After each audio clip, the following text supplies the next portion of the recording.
Hello, bienvenue dans cette nouvelle vidéo.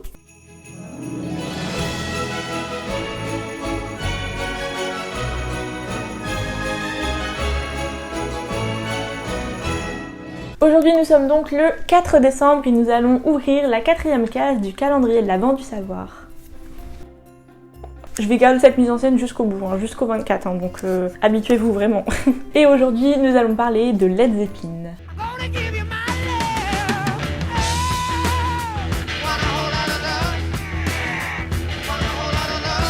Formé en 1978, le groupe Led Zeppelin est considéré aujourd'hui comme l'un des groupes de rock les plus connus et les plus mémorables de tous les temps. Ce groupe a été construit, créé, comment on pourrait dire, formé.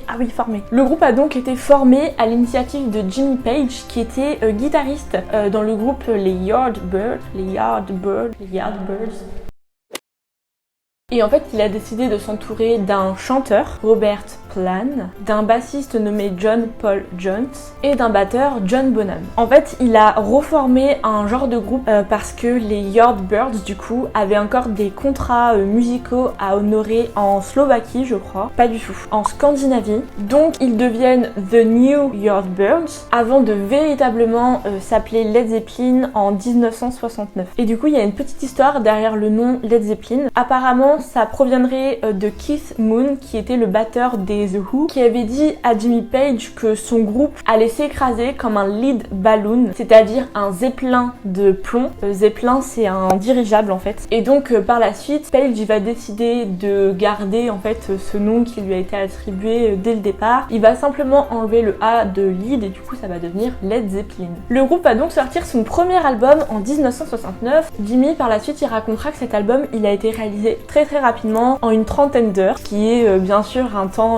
record pour écrire tout un album, surtout un album qui a aussi bien marché puisqu'il vient directement s'inscrire à la 10e place du hit parade américain. Ils vont dans la foulée très rapidement après publier leur deuxième album qui va s'appeler Led Zeppelin 2 qui va à son tour devenir un véritable carton. Il faut savoir que Led Zeppelin c'est un groupe de rock, mais tout au long de sa carrière ils vont quand même venir emprunter différents styles musicaux, par exemple avec la chanson Whole Lotta Love qui est plus penché heavy metal. Leur premier album est beaucoup composé de blues assez lourd.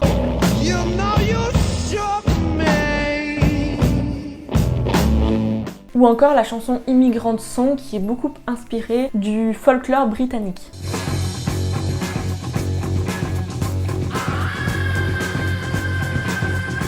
Le dernier concert que donnera Led Zeppelin aura lieu au Palais des Glaces de Berlin-Ouest le 7 juillet 1980. En fait, le batteur du groupe, qui était surnommé Bonzo, viendra à décéder le 25 septembre 1980. Et à partir de ce moment-là, le groupe est très hésitant concernant la suite du coup de Led Zeppelin. Au début, ils se disent que ils vont retrouver quelqu'un pour remplacer Bonzo et du coup continuer de faire perdurer, de faire vivre le groupe. Mais en fait, ils vont rapidement se rendre compte que c'est pas vraiment possible parce qu'il y avait vraiment une harmonie qui existait entre eux et que Led Zeppelin sans ses membres d'origine, j'ai envie de dire, pour eux ça ne pouvait pas exister. Ils annonceront donc officiellement leur séparation à travers un communiqué le 4 décembre 1980 et cette annonce sera un véritable choc pour les fans à travers le monde entier. On pourra alors lire dans le communiqué: nous tenons à faire savoir que la perte de notre cher ami et le profond sens de l'harmonie indivisible que nous ressentons, nous-mêmes et notre manager, nous ont conduit à décider que nous ne pouvions plus continuer